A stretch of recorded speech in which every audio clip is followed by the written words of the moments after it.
So turn to Allah. Egypt, land of the pyramids and pharaohs. One of the most studied and scrutinized civilizations of the ancient world, and yet it remains veiled in mystery. In this video, we are going to see that the Quran reveals secrets about Egypt that until recently were lost to mankind.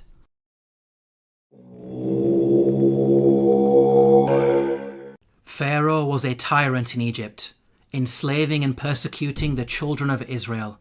The Quran states the following about the death of Pharaoh and his supporters. فما بكت عليهم السماء والأرض وما كانوا منظرين. Note the words, heaven and earth wept not for them. A recently unearthed pyramid text has granted us new insights into the meaning of this verse. The pyramid text reads, "The sky weeps for you, the earth weeps for you, when you ascend to heaven as a star." Here, the pyramid text praises Pharaoh, claiming that upon his death he will ascend through the sky and claim supremacy of the heavens by becoming a star. We can see that the Quran quotes the pyramid text directly in its rebuttal of Egyptian adulations of Pharaoh.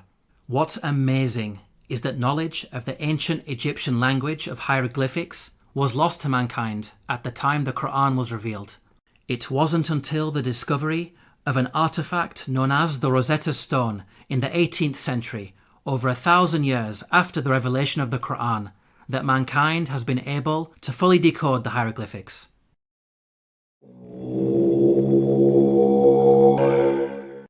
When you hear the word Pharaoh, what comes into your mind?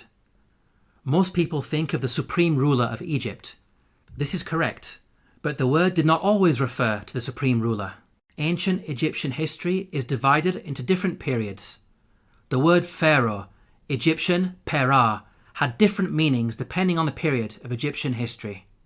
Historically, the word Pharaoh only started being used as a title for the supreme ruler much later in Egyptian history, during the New Kingdom period. Before this, the word meant great house and was used to refer to the royal palace.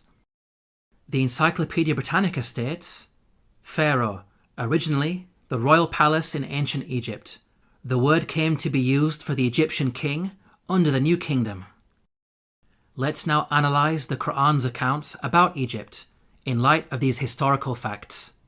Like the Bible, the Quran discusses the prophets Joseph and Moses, who both spent time in Egypt.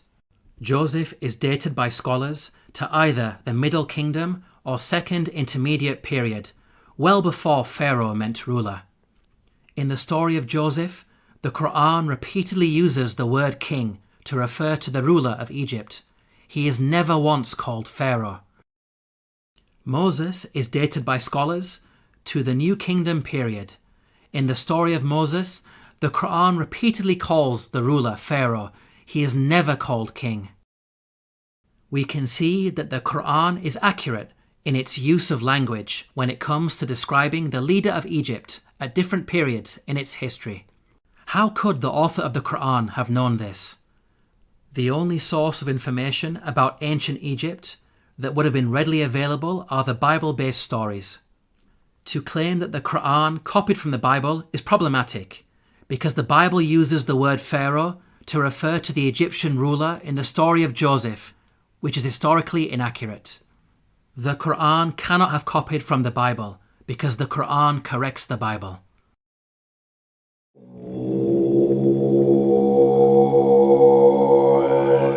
The Bible explicitly states that at the time of the Exodus, the Israelite men were vast in number. The Israelites journeyed from Ramesses to Sukkoth. There were about 600,000 men on foot, besides women and children. If we factor in the women and children, then the total number of Israelites would realistically be in the millions. This claim of a vast nation is problematic in light of other information that the Bible provides. Firstly, Pharaoh is said to have appointed 2 midwives to deliver and murder Israelite babies. The king of Egypt said to the Hebrew midwives, whose names were Shiphrah and Puah, "When you are helping the Hebrew women during childbirth on the delivery stool, if you see that the baby is a boy, kill him. 2 midwives would only be sufficient for such a task if the Israelites were small in number and giving birth to a manageable number of babies. 2 midwives would not be sufficient for a vast nation of millions. Secondly, the Bible tells us that after the Exodus, God informed Israel that they would not be granted the land of their enemies straight away. But I will not drive them out in a single year, because the land would become desolate and the wild animals too numerous for you. Little by little, I will drive them out before you, until you have increased enough to take possession of the land. Note the reason for the Israelites being denied immediate possession of the land. It is said that wild animals will overpower them. Such a statement only makes sense if the Israelites were small in number and not a vast nation of millions, as the Bible claims. By contrast, the Quran states that the Israelites were only a small band at the time of Moses. فأرسل فرعون في المدائن حاشرين إن هؤلاء لشرذمة قليلون. We can see that the Quran fixes the contradictions that are present in the biblical narrative.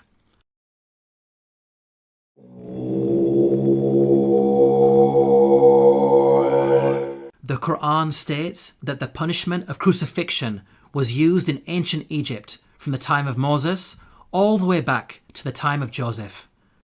Now, the word crucifixion typically brings to mind the Roman cross. However, in antiquity, there were different forms of crucifixion. Professor of Archaeology David Chapman wrote, "In studying the ancient world, the scholar is wise not to differentiate too rigidly the categories of crucifixion, impalement, and suspension. Hence, any study of crucifixion conceptions in antiquity must grapple with the broader context of the wide variety of penal suspension of human beings. The Arabic words translated as crucified in the Quranic verses all contain the root word solaba. Arabic dictionaries state that this root carries a number of meanings, including to harden or stiffen and to extract oily matter from bones. This word does not only mean death by being hung on a Roman cross. Rather, it indicates any method of execution which makes the body hardened or stiffened and results in the leaking of bodily fluids. So, impalement, suspension, and the Roman cross are all included without making any distinction. Archaeological evidence shows that the ancient Egyptians used to crucify people by impalement on a stake. The following entry is taken from an Egyptian-German dictionary of hieroglyphics. Note the hieroglyph which depicts an impaled man. This is a punishment that was used throughout the different periods of ancient Egypt. The Abbot Papyrus is dated to the New Kingdom period. It mentions an oath that includes impalement. He took an oath on pain of being beaten and of being impaled. The earliest evidence for crucifixion by impalement is Papyrus Bulaq 18, which is dated to the early Second Intermediate period. It states, "A bloodbath had occurred with wood. The comrade was put on the stake." We can see that crucifixion by impalement on a stake was carried out during the New Kingdom period, and at least as far back as the Second Intermediate period. These time periods cover both Moses and Joseph, which shows that the Quran is historically accurate. As well as mentioning crucifixion, the Quran also narrates the following threat of mutilation made by the Pharaoh of Moses. لأقطعن أيديكم وأرجلكم من خلاف ولأصلبنكم أجمعين. Historically, we know that capital punishment in ancient Egypt became more severe with the advent of the New Kingdom period, which is the time of Moses. In fact, the specific punishment of mutilation is primarily associated with the New Kingdom period. For example, the Turin Judicial Papyrus records, persons to whom was done punishment by severing their nose and ears on account of them ignoring the good instruction said to them. These details about crucifixion and mutilation are missing in the Bible. There is a Jewish commentary, the Midrash Shemot Rabbah, which mentions Pharaoh threatening Moses with burning and crucifixion. But this is a much later work that was composed centuries after the Quran was revealed.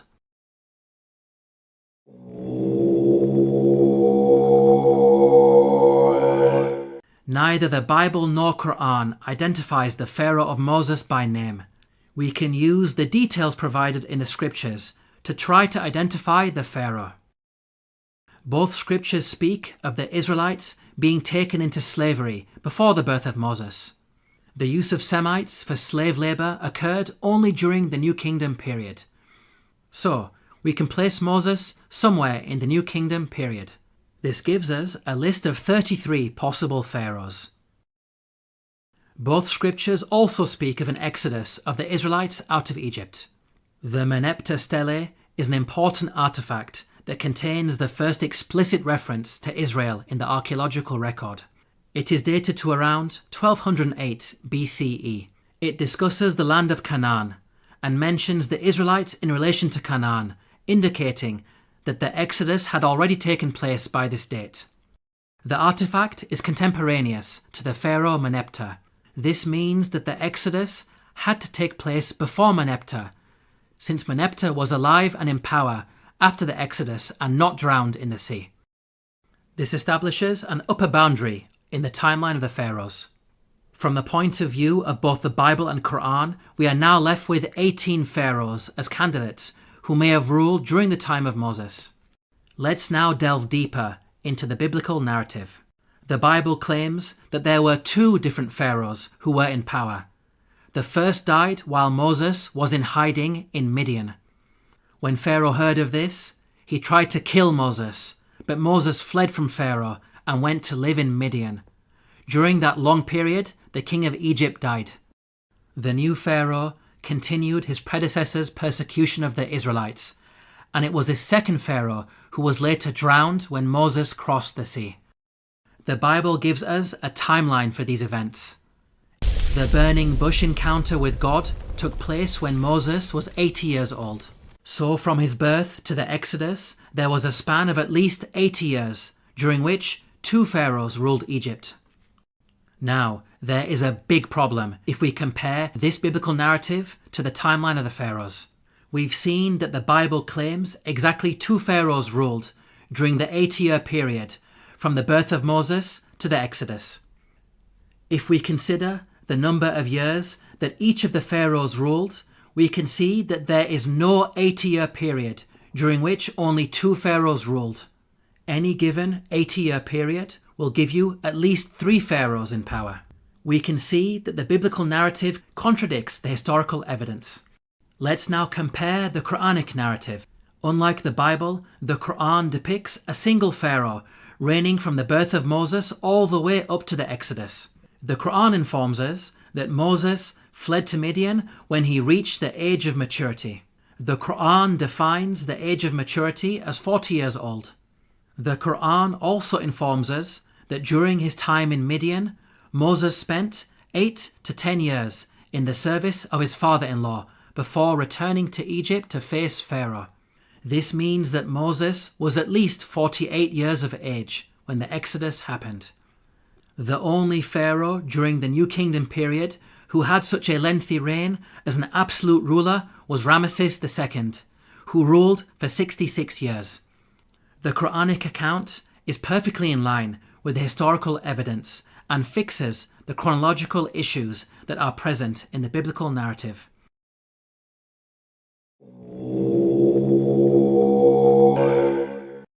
Let's now compare the life and religion of Ramesses II to the claims that the Quran makes about the Pharaoh of Moses. وَإِنَّ فِرْعَوْنَ لَعَالٍ فِي الْأَرْضِ وَإِنَّهُ لَمِنَ الْمُسْرِفِينَ. This claim that the Pharaoh of Moses was extravagant has been proven by archaeological discoveries, which show that Ramesses II was the grandest of the pharaohs. The archaeologist Peter Clayton wrote, "His genuine building achievements are on a Herculean scale." The archaeologist Eric Uphill wrote, "The palace of Ramesses was probably the vastest and most costly royal residence ever erected by the hand of man." The Egyptologist Kenneth Kitchen wrote, Certainly, in his building works for the gods, Ramesses II surpassed not only the 18th dynasty, but every other period in Egyptian history. With regards to the religion of the Pharaoh of Moses, the Quran makes the following claim. فحشر فنادى فقال أنا ربكم الأعلى. The Quran states that the Pharaoh of Moses was arrogant, exalting himself to the position of God. Modern archaeological discoveries have proven this to be true. Ramesses II built the great temple at Abu Simbel to honour himself. Its entrance is flanked by 4 colossal statues of Ramesses II, which dwarf the statue of Ra Horakti, god of the horizon, located above it. This temple also contains an image of Ramesses II making a sacrifice to his divine self.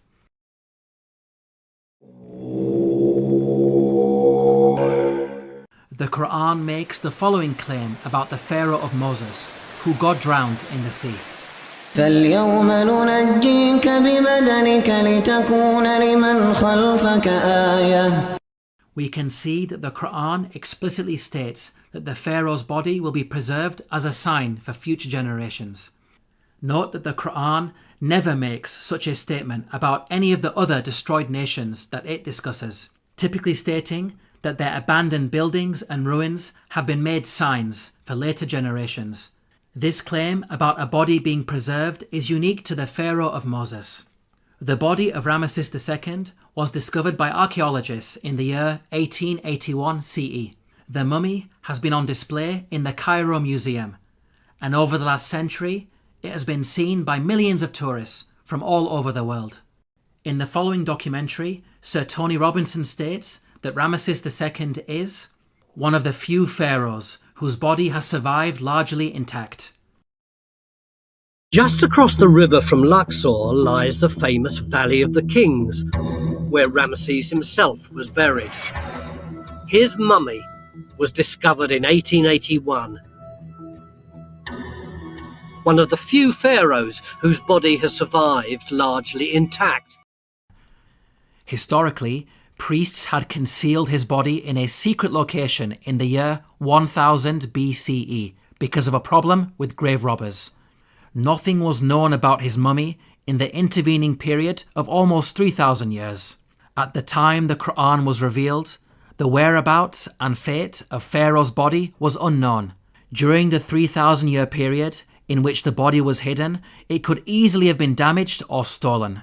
It may have even remained lost forever, locked away in its secret location, never to be rediscovered. If you think about it, these statements in the Quran are not only historically accurate, but also represent quite a bold prophecy.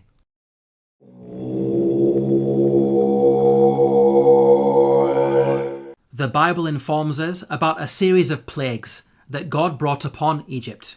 The book of Exodus informs us that the first 6 of these plagues are as follows.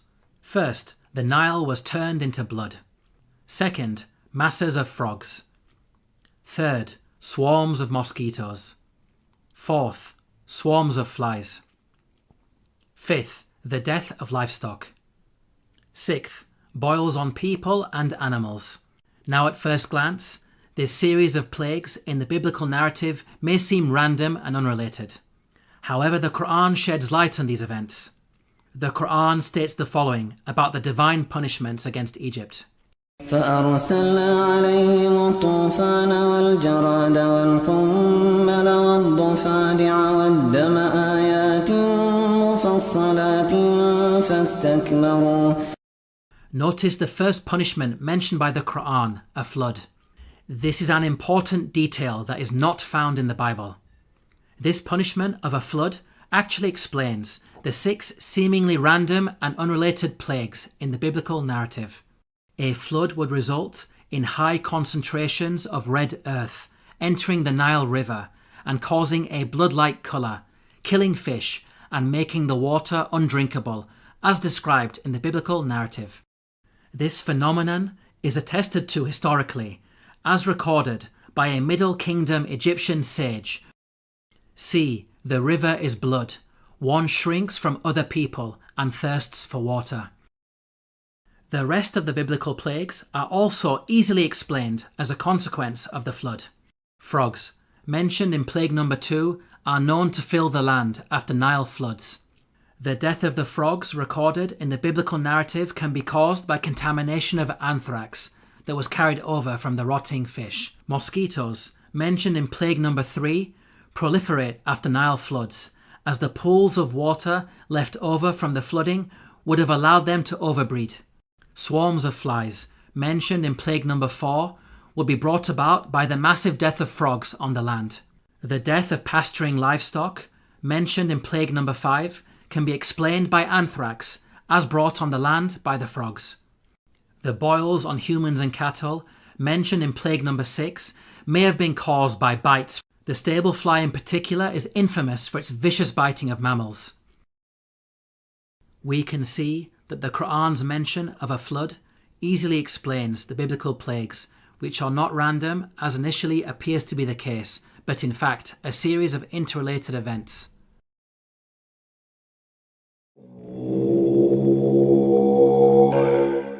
The Quran mentions the following incident about Joseph while he was in Egypt. وشروه بثمن بخس دراهم معدودة وكانوا فيه من الزاهدين. Here the Quran states that Joseph was sold for a paltry price. The Arabic phrase used is darahima ma'dudatin, which contains the words dirham and ma'dud. Dirham means a unit of silver coinage or weight. Ma'dud means countable or limited in number. So the Quran is making the claim that Joseph was sold for a small amount of countable silver.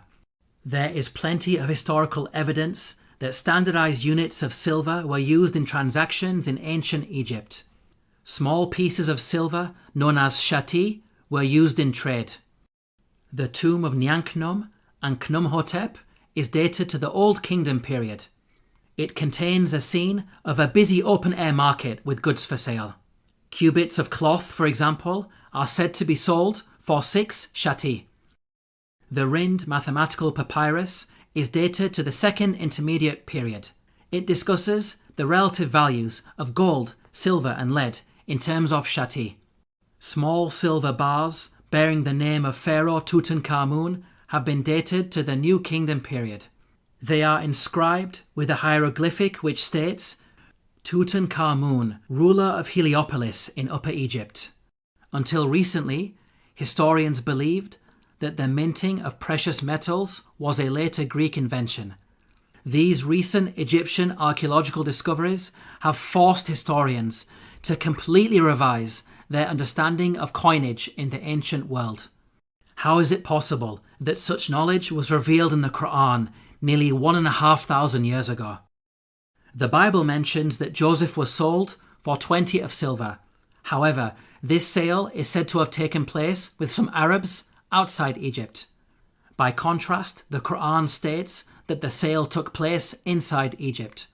So, the Bible could not have been used as a source by the Quran. It is in fact the Bible that contains historical errors when it comes to coinage. For example, the Bible makes the claim that a gold coin known as the darik was used at the time of King David. They gave toward the work on the temple of God 5,000 talents and 10,000 darics of gold. As historians point out, the darik is named after the Persian leader Darius the Great, who lived hundreds of years after King David. The Jewish Encyclopedia acknowledges this error. A notable instance of anachronism occurs in 1 Chronicles 29:7. Gold darics, coins which were not struck before the time of King Darius I, i.e. more than 400 years after David.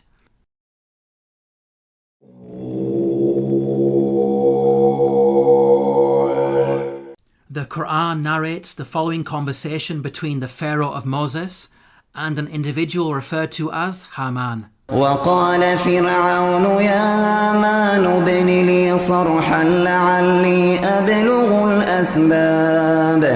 أسباب السماوات فأطلع إلى إله موسى وإني لأظنه كاذبا. Here Pharaoh commanded Haman to build a tower that would allow him to reach the heavens. It's important to understand that Pharaoh's intention was not to literally scale a tower to reach the sky. Rather, it's a reference to the Egyptian belief that after death, the Pharaoh would ascend from earth to heaven, taking his place among the gods. As we covered earlier, the author of the Quran had an awareness of ancient pyramid texts that detailed such beliefs. Egyptian monuments housed the bodies of dead pharaohs. These monuments acted as a bridge between this world and the next. They were filled with religious writings that served as instructions to help the dead pharaoh ascend to the heavens. Hence, the person in charge of constructing such a monument for Pharaoh would not only need to be skilled in architecture, but also highly knowledgeable in religion, a builder-priest of sorts. Let's now turn to history to see if we can identify an individual known as Haman, who was both a builder and a priest. Earlier we concluded that Ramesses II was the pharaoh at the time of Moses, so we will focus on this time period. A block statue in the Egyptian Museum of Munich contains a biographical account of the life of a high priest named Baken Khonsu. In his own words he states, "I am one truly reliable, useful to his Lord, who performs beneficent deeds within his temple. I being principal chief of works in the estate of Amun, I erected obelisks of granite stone whose tops reach to the sky." Here, Baken Khonsu tells us that he served the pharaoh in two ways, first by performing rituals in the temple, and second as chief architect.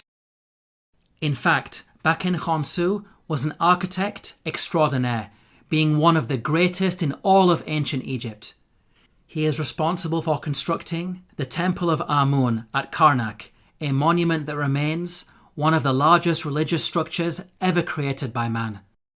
With regards to the priesthood, Baken Khonsu informs us that he had a very long and illustrious career. "I was a third prophet of Amun for 15 years. I was a second prophet of Amun for 12 years. He appointed me high priest of Amun for 27 years. Here Baken Khonsu is stating that he served the god Amun throughout his priestly career. Amun is the name of an Egyptian deity who rose to prominence during the New Kingdom period. By the time Baken Khonsu died, he had been a priest for many decades, having served Ramesses II as high priest throughout his reign. Both Ramesses II and Baken Khonsu were contemporaries who died around the same time. What about the Quran's mention of Haman? How does it relate to Baken Khonsu? Baken Khonsu referred to himself by the title High Priest of Amun. The actual phrase in the hieroglyphics is Ham, Nata, Tapi, Amana. The word Ham literally means servant, and Amana is how you articulate the name of the god Amun in Egyptian. Baken Khonsu was Ham Amana, meaning servant of Amun. The Quran's mention of Haman may be simply an Arabized version of the Egyptian Ham Amana. Let's now summarize the main points about Baken Khonsu.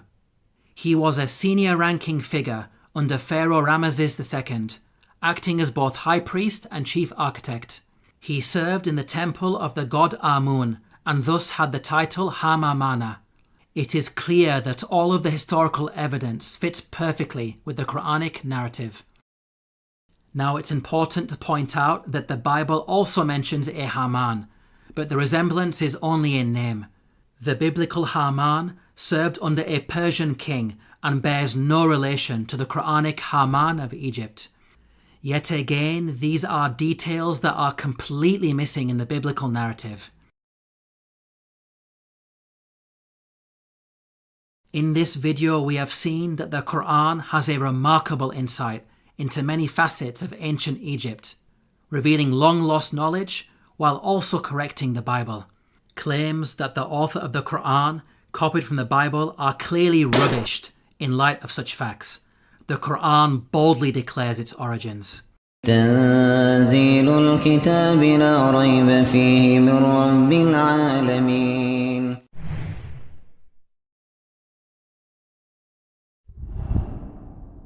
So turn, turn, turn to Allah.